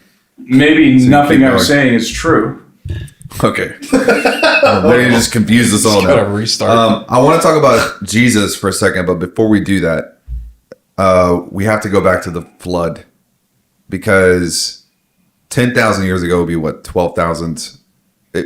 Approximately 12,500 years ago. Yeah. And it's your hypothesis that was, like, obviously Adam had already happened. Yeah. So- I think that the creation of mankind is much more distant in the past than is traditionally conceived. Do you have an idea of like how long ago? No idea. But and this kind of goes down a rabbit hole here, but a lot of Christians will get confused about that statement and perturbed about that statement because they think that you can make a calculation, and many have attempted to do this, from Adam to Christ, and that we have genealogical records that give us a precise dating system. All of our Bibles are versions of the Masoretic text, but there's another text that was very popular. In fact, this was the text that was most popular in the period of the New Testament, the early church age, and that is the Septuagint. The Septuagint is the Greek translation of the Old Testament, of the Hebrew Old Testament, and it was compiled about 300 years before the birth of Christ by 70 or 72 Jewish scribes, and they translated the Hebrew Old Testament into Greek in the city of Alexandria. And the Septuagint, for the most part, it conforms to the Masoretic text, but there are quite a few variations. And one of the most remarkable variations is in the Genesis 5 genealogies, because for whatever reason, the Masoretes, when they were compiling the Bibles that we hold in our hands today, decided to subtract 100 years from the lifespans of each patriarch on the list. And we don't know why? No. The Septuagint, if you read the Septuagint, each one of those patriarchs listed in Genesis 5, they live 100 years longer. So right there and then, you have like 1,200 years that is added into the equation if you are reckoning the time based on the Septuagint, the Greek Septuagint. So there's a problem right away. I don't see why we should prefer the Masoretic text over the Septuagint as it pertains to the Genesis 5 genealogy. And these are the pre-flood patriarchs, right? So trying to make these kind of linear calculations Doesn't work. no matter what you're trying to do. Yeah. I'm just doing it based on what the Bible says. Well, you're doing it based on what the Masoretic text says, not the Septuagint. That's Right. that's the first problem, and the second problem is the phenomenon of telescoping. So the point is, I think that I don't believe that the reckoning of time from Adam to the flood, as recorded in Genesis, is linear, is literal. And I think that the as I said, the creation of Adam goes way further into the past than we are accustomed to contemplating. Got it. Okay. And as an addendum to that thought, I believe that the flood happened much longer ago than we are accustomed to contemplating. So we're talking circa 10,000 BC. Right. Circa 10,500 BC, some approximately 12,000 some years ago, 12,900 years ago, whatever it ends up being, in that time frame, in that ballpark, give or take 1,000 years. Yeah. So, and that corresponds to what is becoming increasingly apparent is that in that time frame, there was some sort of a cataclysmic event that rocked the earth at the end of the last ice age, the Younger Dryas. And this theory has been popularized by Graham Hancock, Randall Carlson, people like them. But there's a team of scientists, I believe it's called the Comet Impact Research Group, I think is the name of I've heard that you mention group. And I've interfaced with a gentleman from that group, and they're doing a lot of work. And I believe that they have proven scientifically that there was a comet impact during that period of time. And that impact specifically, or impacts, happened on the North American ice sheet, specifically the Laurentide ice sheets. North America, much of North America was under 1 mile to 2 miles of ice. What happens when you bombard those ice sheets with a comet? Water goes everywhere. Exactly. Yeah. Flood. Yeah. That's what happens. So Catastrophic flooding, earthquakes, volcanic eruptions, and not only flooding, but the ejecta from the impact. So that, I mean, we're talking about impacts that would be many times more powerful than a nuclear bomb. And on ice, right? Impacting ice. Yeah. And so you would have, obviously, the instant liquidation, or liquefaction, rather, of that ice. And you would have literally walls of water moving across North America, like, massive tidal waves. But you would also have ejecta, the debris that flies up into the atmosphere. Some of that's going to land thousands of miles away and ignite massive forest fires. They fall into forests that weren't covered in ice and snow. And then you're going to get a lot of that ejecta going up into the atmosphere. And you're going to get what's called an impact winter, very likely, which is a deep freeze.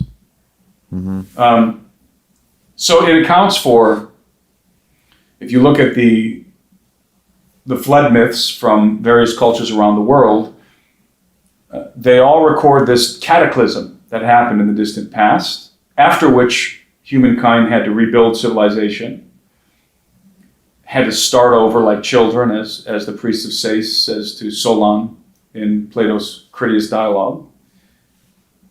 And what you find is that in many cases they describe a flood, but not always. Sometimes they describe earthquakes, sometimes they describe black rain, they describe sort of volcanic activity. What would account for all of these different variables, all of these different catastrophes, calamities, cataclysmic fallout, is precisely a comet impact on the North American ice sheet.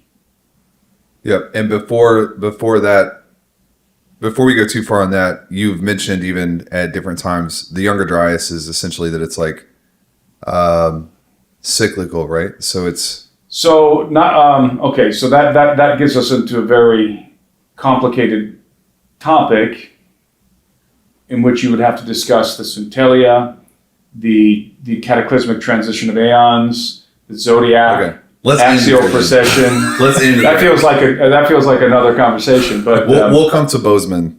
And yes, we'll hang out. That's right. We'll do that. Maybe we can end briefly on that, just as brief as we can get your research brain to brief it down. But can we talk about Jesus for a second? Yeah. And how, because we talked earlier, like, what's your favorite thing to talk about? Like the gospel. You're using all of this history and research to connect the dots together. Well, in my book Birthright, I traced a particular thread, and I start in a pre-Adamic context, like we did in this conversation, and I end at Armageddon. And Armageddon, from my perspective, hasn't happened yet. It's not a war with Israel; it's a war with the Son of God, the King of Heaven, returning to the earth. You're talking about the second, like not the war of the cosmos. The second advent of Christ. That's what happens at Armageddon. Christ returns to vanquish the beast, much like he vanquished the dragon. And we were talking about that in Rahab and all of that. And indeed, he vanquishes the dragon as well. And so you have this culminating event. If you look at the Bible from Genesis to Revelation and you read it through, the culminating event is Armageddon.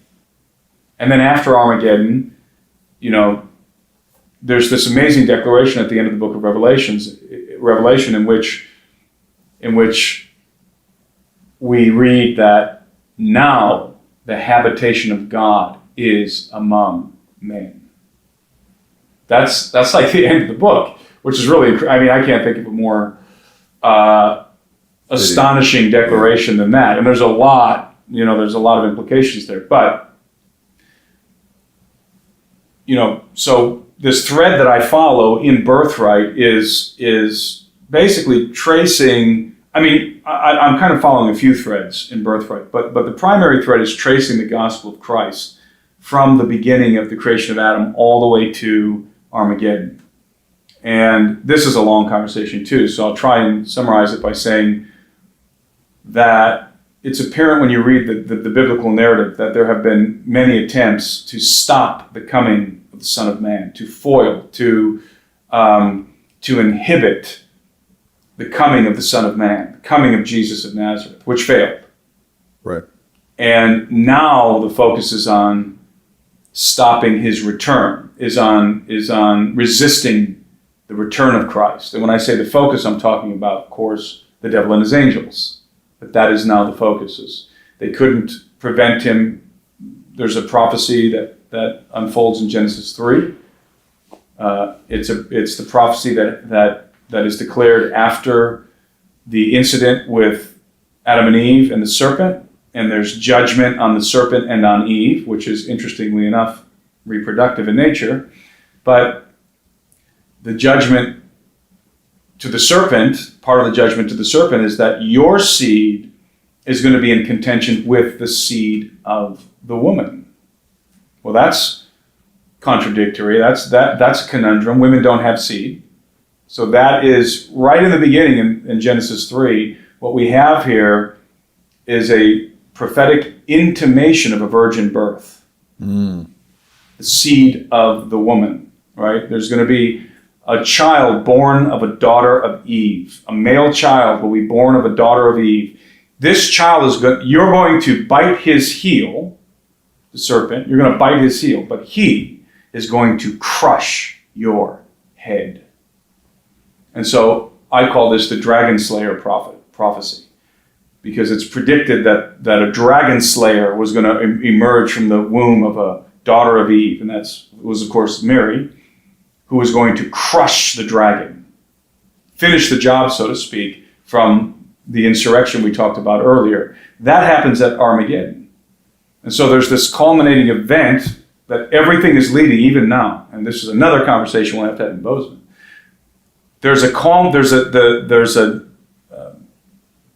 We're moving towards a culmination, and that culmination is an insurrection against the King of Heaven.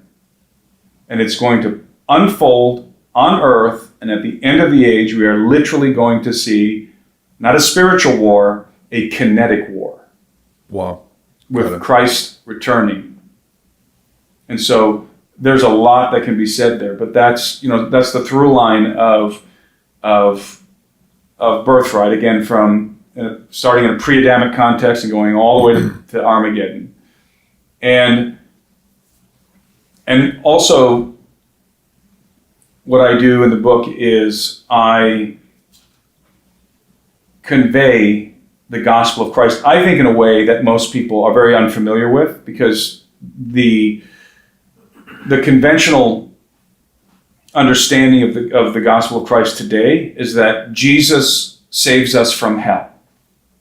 Right? He forgives our sins and he saves us from hell, and we get to go to heaven. Right. That's sort of the cookie cutter version, Sunday school presentation of the gospel, which isn't necessarily wrong. Mm-hmm.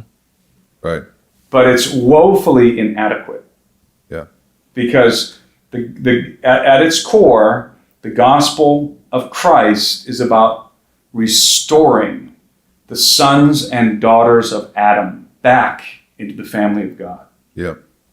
That's the heart of the gospel. And this is the message, by the way, that is conveyed through the parable of the prodigal son. We don't have to go down that path here, but that's the message that's conveyed in the parable of the prodigal son. Yeah. And that to me, there's nothing more exciting. See, this is the original story.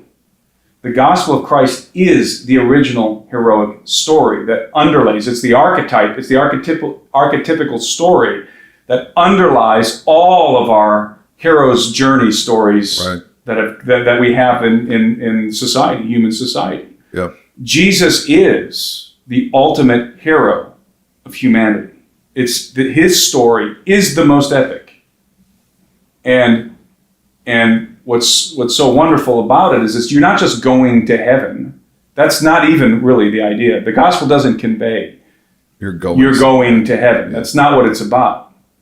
It's about you're going back into the family. Mm-hmm.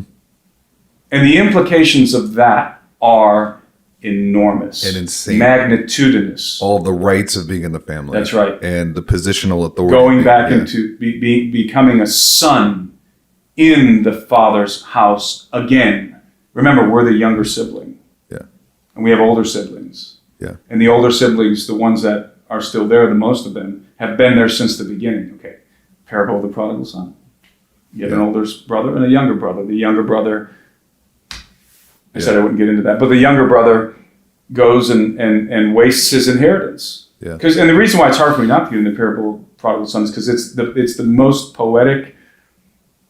It's the most beautiful presentation of the gospel in the Bible is the parable of the prodigal son. And people miss it because they think it's about, and it is on a surface level, they think it's about the Gentiles being brought into, being grafted into the vine, Small so to piece speak. of it. That's true, but that's just a surface piece, level. If you yeah. really analyze the parable of the prodigal son, that's not the primary message. Yeah.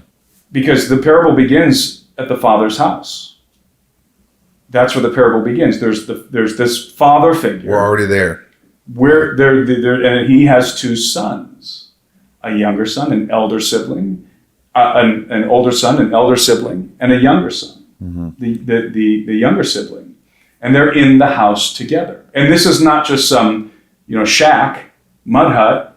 This is a magnificent estate because there's servants and banquets and all of this, and the younger son says to his father, "Father, give me my inheritance now." Because he wanted to take his inheritance and go spend it on wild living out in the world. And his father gives him his inheritance. And so the prodigal son, the younger son, goes out into the world and he blows his inheritance on wild living. And he becomes indentured to a swineherd. Mm-hmm. Who's the swineherd? Satan. Yeah. He becomes indentured to the swineherd. Way beneath his station. And he is... And a famine hits the land, and he's destitute. He's living in abject poverty, feeding pigs. He went from being a son in his father's house, all of the splendor and opulence of his father's house. He went from being a son in that estate to being indentured, the slave of a swineherd, feeding pigs, eating the filth of pigs. Covered in mud, covered in swine feces, and worse, there's a famine. So he's got almost nothing to eat. He's starving. And he's ragged. Yeah. And he's enslaved to the swineherd, becomes indentured. In other words, he has a debt to pay. And he says to himself, one day he realizes, even the servants in my father's house are living better than me. So here's what I'm going to do. He hatches this plan. I'm going to go back to my father, who's probably going to be wroth with me, who's probably going to be exceedingly angry with me, and I'm going to beg him to take me back, but not as a son. I forfeited that. I blew my inheritance. Yeah. That's over. Yep. So not as a son. I'm going to go back and beg him to take me as a servant. I'm no longer worthy to be counted as a son. I'm going to go back as a servant. And so he sets off to see his father, and remember, he's ragged, covered in filth, haggard, hungry, and he goes to see his father, and I try not to get choked up every time I talk about this. He goes back to see his father, who he thinks is going to be exceedingly angry with him.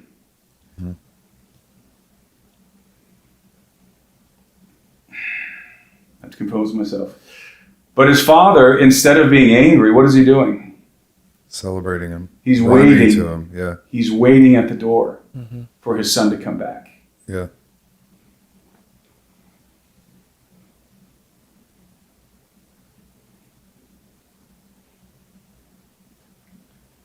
This is what I told you. This is It's good, man. my favorite thing to talk about, but it's also the hardest thing to talk about. I know. Yeah. And he sees his father, and he sees his father waiting for him at the door. And his father doesn't just wait; he runs out to meet him when he sees his son approaching.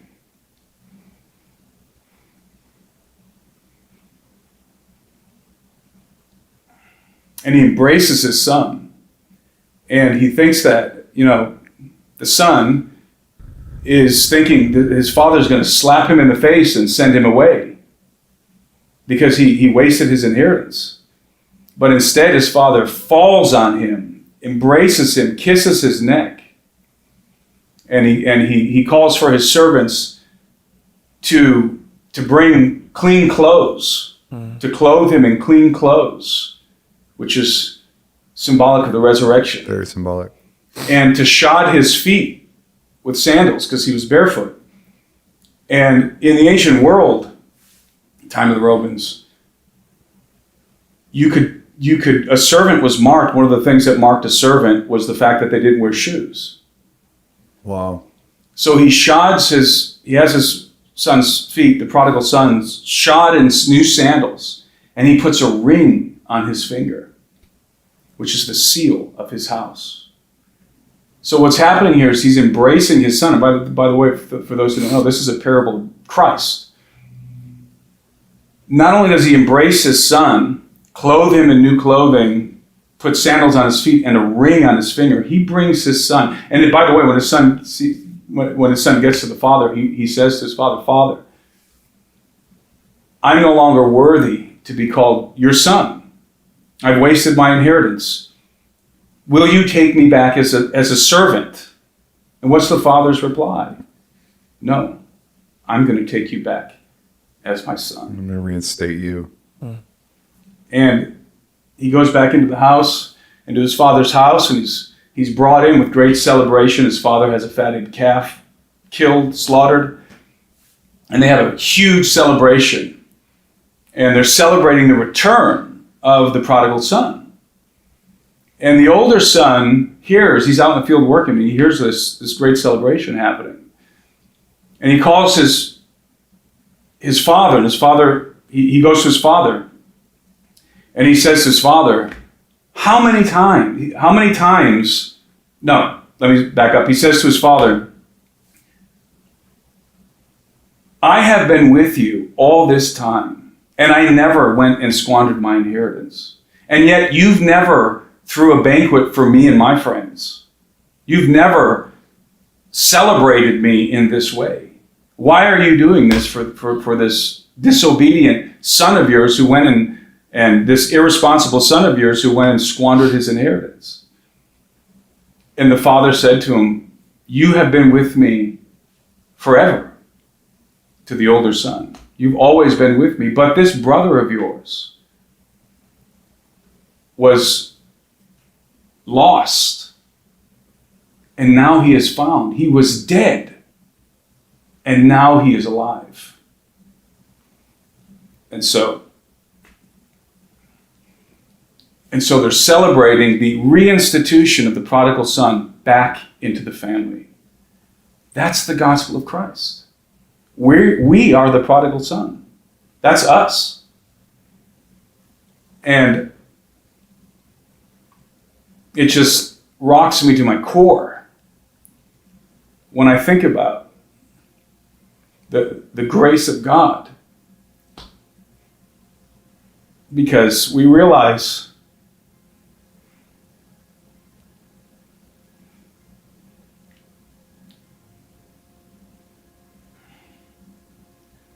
what it cost God to bring us back into his family. 100%. Yeah. Nothing less than his only begotten son, the suffering and death of his son. And that's precisely what Jesus says to the disciples on the eve of his crucifixion, evoking the parable of the prodigal son, which he had told to them earlier. In my Father's house, in my Father's house Yeah. are many mansions. And I am going there to prepare a place for you. And if I go and prepare a place for you, I will also come back to get you so that you may be where I am. Yeah. So put those two things together, the parable of the prodigal son and Jesus telling his disciples this on the eve of his crucifixion. Delivering us from the swineherd. Because remember, the prodigal son was indentured. He had a debt. That means that debt had to be paid. And that's called redemption. He had to redeem us first from the swineherd so that he could bring us back and restore us in the Father's house. And that would cost his own life, his own blood. And he was telling his disciples this on the eve of his crucifixion. That's the gospel of Christ. Yeah. You know, it's not, you don't have to go to hell, you get to go to heaven. It's way bigger It's than that. much more majestic and magnificent than that. And I think we have, to some extent, those of us who are believers, have failed in conveying the depth, the magnitude, the splendor of the gospel of Christ. There is nothing that I can think of that is more glorious than the thought of being restored back into the family. That means everything that was lost in Adam is regained in the second Adam, the Son of Man, the Son of God, Jesus of Nazareth. Yeah. There isn't a better story ever told in the history of mankind. Or with better implications for us. Yeah. Yeah. And like the prodigal son, we didn't deserve it. We were destitute. We squandered our inheritance. Yeah. But that's why, you know, one of the most famous verses in the Bible conveys this: for God so loved the world that he gave his only begotten Son, and whosoever believes in him would not perish, but have everlasting life. That's probably a good place to end. I know. I was like, I don't think I'm going to ask you the next question. I'm going to come to Bozeman and ask you questions later. We'll turn that in. On ending, if we take this whole thing soup to nuts, and if for the record, if you're still here watching, it's the alberinoanalysis.com Yeah. and then Birthright. That's my members community, the alberinoanalysis.com. I think if you're, because you can only go cover so much in 2 hours, like you can even tell, like when you're talking, like there's threads in your brain, like I'm watching you, like how do we tie all these loose ends together? It's not going to happen in 2 hours. But if you're curious about this, you just go get Birthright first and the analysis and go through that. Yeah, we go, in my members community, as you know, we dig deep into Very deep. various topics. You tie all the loose ends up that we can't tie up here. We talk about a lot of controversial biblical topics. We talk about a lot of stuff, but Yeah. we go really deep in the Sidonia content and the Suntelia and in the cataclysmic transition of aeons. We'll talk about that in Bozeman, hopefully before the cataclysmic event occurs. We are in the Suntelia. We are in a Centelia, but in some regards, you're proof of a statement that I make a lot of times. I've made this a lot of times with Isaac Newton, with yourself. I've never discovered anything historically, scientifically, that is disproven Jesus. Everything tends to point and substantiate to Jesus. And what did you say? He's validated that today. Oh, yeah. That you're so smart and you're like, it's the gospel. It all comes back to the gospel. Yeah, I am thoroughly convinced in my mind, intellectually, that the gospel of Christ is true. And also in my heart. Yeah. But it's important that people also be convinced in their mind because, and that's a whole different topic, but the gospel of Christ is true. Yeah. It is true. Isaac Newton knew it. Many of the fathers of science knew it. Obviously, the apostles of Christ knew it. They witnessed his resurrection. And everything falls into place. And you can see that if you read my book, Birthright, everything falls into place when you have the Christocentric perspective, Christ at the center, and the gospel of Christ as that through narrative that takes you from a pre-Adamic context to Armageddon. Which is, in him and through him, all things have their being. He's That's right. the thread. If you delete that thread, nothing makes sense and nothing exists. That's right. So, man, I'm so glad we got to meet. Thanks for being here. Thank you for inviting me. And we'll schedule it. Bozeman's probably prettier than Nashville, so we'll just spend a couple days with you, cold plunge in the Oh, that would be so fun. frigid water. And we'll link all your stuff on this video. But yeah, I don't want to. We can't talk. Let's just end there. Let's end on Jesus. That's cool. Very good. All right. I love you guys. See ya.